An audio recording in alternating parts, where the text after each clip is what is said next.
بسم الله الرحمن الرحيم. الحمد لله رب العالمين، والصلاة والسلام على سيدنا محمد وعلى آله وأصحابه أجمعين. أما بعد. நாங்கள் தொடர்ச்சியாக அநியாயக்காரர்களின் இறுதி முடிவு எவ்வாறு அமைந்தது என்பதை பற்றி பார்த்து வருகிறோம். அநியாயக்காரர்கள் ஒருபோதும் அவர்களுடைய வாழ்க்கை நிம்மதியானதாக இருக்காது. அவர்களுடைய இறுதி முடிவும் நல்லதாக அமையாது. அவர்களும் அவர்களுக்கு உதவியாக இருந்த அவ்வளவு பேரும் நிச்சயமாக தண்டிக்கப்படுவார்கள். இவ்வாறான அநியாயக்காரர்கள் ஒருவர்தான் ஹஜ்ஜாஜ் இப்னு யூசுஃப் அஸ்ஸகஃபி. இவருடைய வரலாற்றையும் அவர் செய்த சில அநியாயங்களையும் நாங்கள் இங்கே பார்க்கிறோம். ஹஜ்ஜாஜ் இப்னு யூசுஃப் அஸ்ஸகஃபி இவர் பனு உமையா வம்சத்தை சேர்ந்தவராக இருந்தார். பனு உமையாக்களுடைய ஆட்சியின் பக்கம் மிகவும் சாய்ந்தவராக, பக்கச்சார்புள்ளவராக இருந்தார். எந்த அளவுக்கு அவர்கள் மீது இவருக்கு பற்றும் பிடிவாதமும் இருந்ததென்றால், பனு உமையா ஆட்சியாளர்களுக்கு எதிராக இருப்பவர்கள் காஃபிர் என்று கருதும் அளவுக்கு அவருடைய நிலை இருந்தது. அதனால் அவர்களுடைய இரத்தத்தை ஓட்டுவது ஹலால் என்றும் கருதினார். அதற்காக அவர் யாருடைய பழிப்பையும் பொருட்படுத்தாமல் கண்டவர்களை எல்லாம், அந்த ஆட்சிக்கு எதிராக உள்ளவர்களை எல்லாம் கொலை செய்தார்.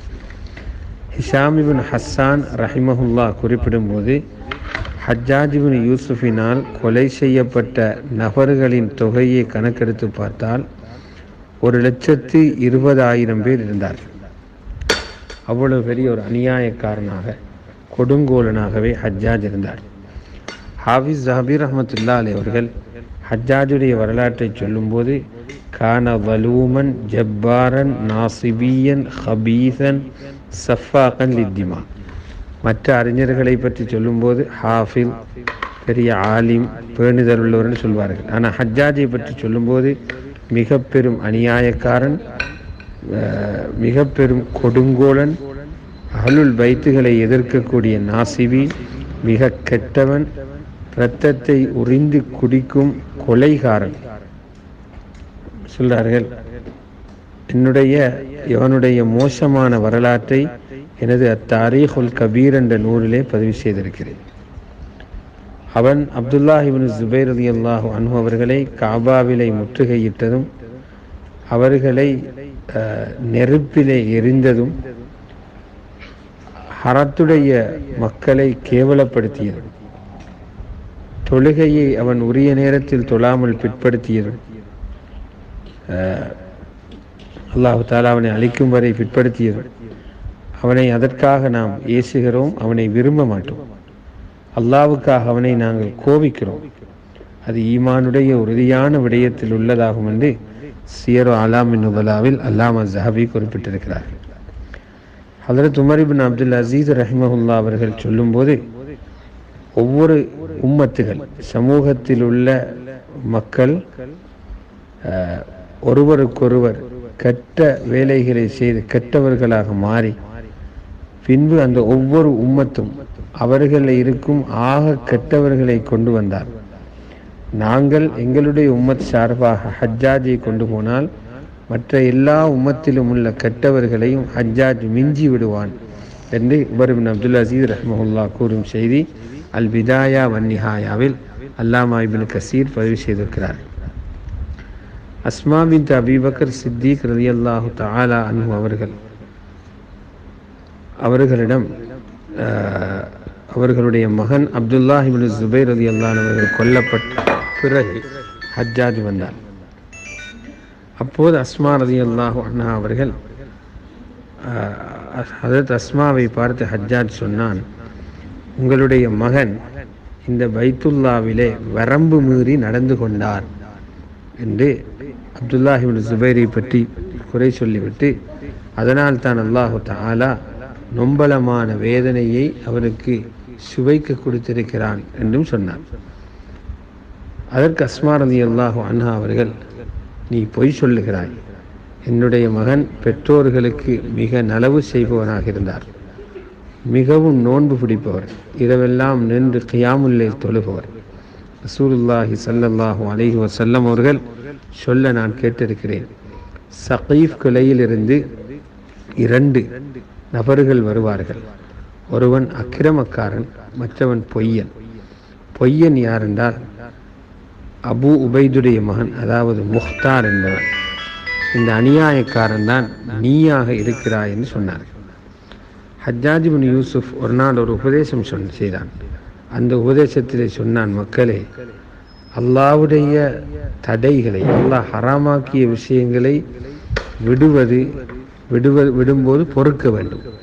அந்த பொறுமை மிகவும் லேசானது. இதென்றால் அல்லாஹ்வுடைய அதாபை பொறுப்பதை விடவும் அல்லாஹ்வுடைய மஹாரிம்களை பொறுப்பது லேசானதாகும் என்றார்.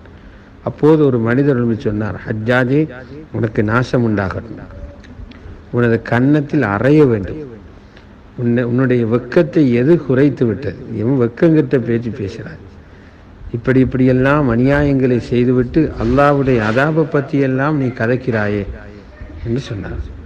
அதனால் நீ தோல்வி அடைந்து விட்டாய், உன்னுடைய முயற்சியெல்லாம் அநியாயமாகி வீணாகி போய்விட்டது என்று சொன்னார். அப்போது ஹஜ்ஜாஜ் இப்னு யூசுப் காவலாளிகளை பார்த்து, இவரை பிடியுங்கள் என்றார். அவனுடைய உபதேசம் முடிந்த பிறகு சொன்னான், நான் பேசும்போது என்னை எதிர்த்து பேசுவதற்கு உனக்கு எப்படி துணிவு வந்தது என்று அந்த மனிதத்தில் கேட்டான்.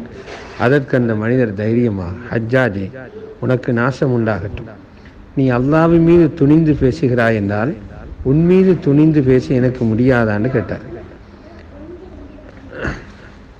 நீ அல்லாஹ் ரப்புல் ஆலமீனாகிய அல்லாஹ்வின் மீது துணிந்து பேசும்போது உன் மீது பேசாமல் இருக்க நான் என்ன கோழையான்னு கேட்டான்.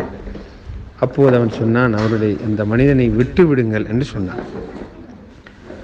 ஹஜ்ஜாஜுடைய ஆகப்பெரிய பாவங்களில் ஒன்றுதான் அல் இமாம் ரப்பானி சயீத் இப்னு ஜுபைர் ரஹிமஹுல்லா அவர்களை கொலை செய்தது.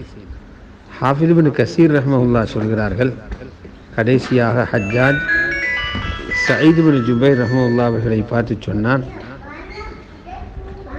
அல்லாஹ்வின் மீது ஆணையாக நான் உங்களை கொலை செய்வேன் என்றார். அதற்கு அவர், அப்படி என்றால் நான் ஒரு பாக்கியசாலியாகவே, என்னுடைய தாய் எனக்கு பேர் வைத்ததை போன்று நான் பாக்கியசாலியாகி விடுவேன். பிறகு சயீத் இப்னு ஜுபைர் ரஹிமஹுல்லா அவர்களை அவன் கொலை செய்தான். அந்த நிகழ்ச்சிக்கு பிறகு ஹஜ்ஜாஜ் வெறும் 40 நாட்கள் தான் எஞ்சியிருந்தான். அந்த நாட்களில் அவன் கனவிலே சயீத் இப்னு ஜுபைர் ரஹ்மஹுல்லா அவர்களை பார்ப்பான். சயீத் இப்னு ஜுபைர் இவனுடைய ஆடைகளினால் இறுக்கி பிடித்து, அல்லாஹ்வுடைய விரோதியை, என்ன அடிப்படையில் நீ என்னை கொலை செய்தாய் என்று கேட்பார்கள் கனவிலே. ஹஜ்ஜாஜ் சொல்வான், நான் சயீத் இப்னு ஜுபைருக்கு அநியாயம் செய்து விட்டனே, சயீத் இப்னு ஜுபைரை கொலை செய்திருக்க கூடாதே என்று புலம்பிக் கொண்டிருந்தான். அல் பிதாயா வன் நிஹாயாவிலே இது பதிவாகிறது. ஹஜ்ஜாஜ் இப்னு யூசுப் எவ்வளவு பெரிய அக்கிரமக்காரன் என்றால், அவனுடைய ஆட்சியில் மக்களை உணர்வுகளை மதிக்காமல், உரிமைகளை மதிக்காமல் மக்களை மிதித்து கொண்டிருந்தான். ஹஜ்ஜாஜ் இறந்தபோது அந்த செய்தி கேள்விப்பட்டு ஹசனுல் பஸரி ரஹ்மஹுல்லா அவர்கள் ஷுக்ர் செய்வதற்காக சஜிதாவிலே விழுந்தார்கள். யா அல்லாஹ், நீ அவனை மௌத்தாக்கி விட்டாய், அவன் கொண்டு வந்த நடைமுறைகளையும் தொடர்ச்சியாக இருக்காமல் இல்லாமலாக்கி விடுவாயா என்றார்கள். இப்ராஹிம் நஹை ரஹ்மஹுல்லா அவர்களிடம் ஹஜ்ஜாஜ் இறந்த செய்தி சொல்லப்பட்ட போது சந்தோஷத்திலே அழுதார், சந்தோஷத்திலே ஆனந்த கண்ணீர் வடித்தார்கள். அல்லாஹ்வுடைய நல்லடியார்கள் சந்தோஷப்படுகிறார்கள் ஒரு அநியாயக்காரன் உலகத்தை விட்டு போகும்போது. ஹஜ்ஜாஜ் இப்னு யூசுஃபுடைய உபதேசங்களில் ஒன்றுதான், அல்லாஹு தாலா இந்த பூமியிலிருந்து ஆதம் அலைஹிஸ்ஸலாத்தையும் அவர்களுடைய பிச்சலங்களையும் படைத்தான். பூமிக்கு மேலே அவர்களை நடக்கச் செய்தான். அவர்கள் பூமியில் உள்ள கனிகளை சாப்பிட்டார்கள், நதிகளில் ஓடும் நீரை பருகினார்கள். பின்பு ஆயுதங்களை கொண்டு அவர்கள் பூமியிலே விவசாயம் செய்தார்கள். பின்பு அல்லாஹு தஆலா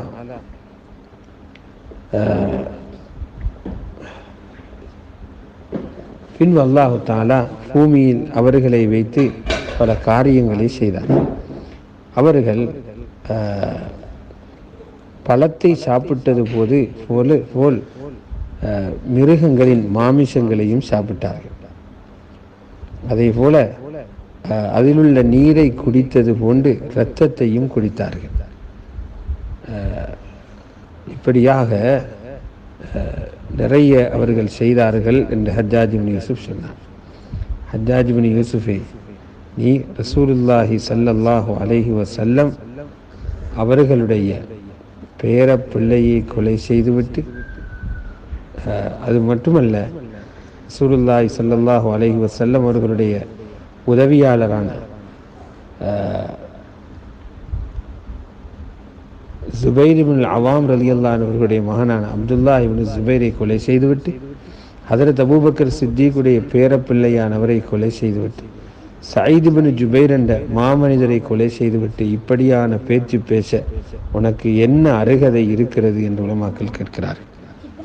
ஆகவே அநியாயங்கள் எந்த ஒரு மனிதனுக்கும் நல்ல நிலையை கொடுப்பதும் இல்லை, நல்ல முறையில் வாழ வைப்பதும் இல்லை, அவர்களுக்கு நல்ல சரித்திரம் உலக வரலாற்றிலும் இல்லை.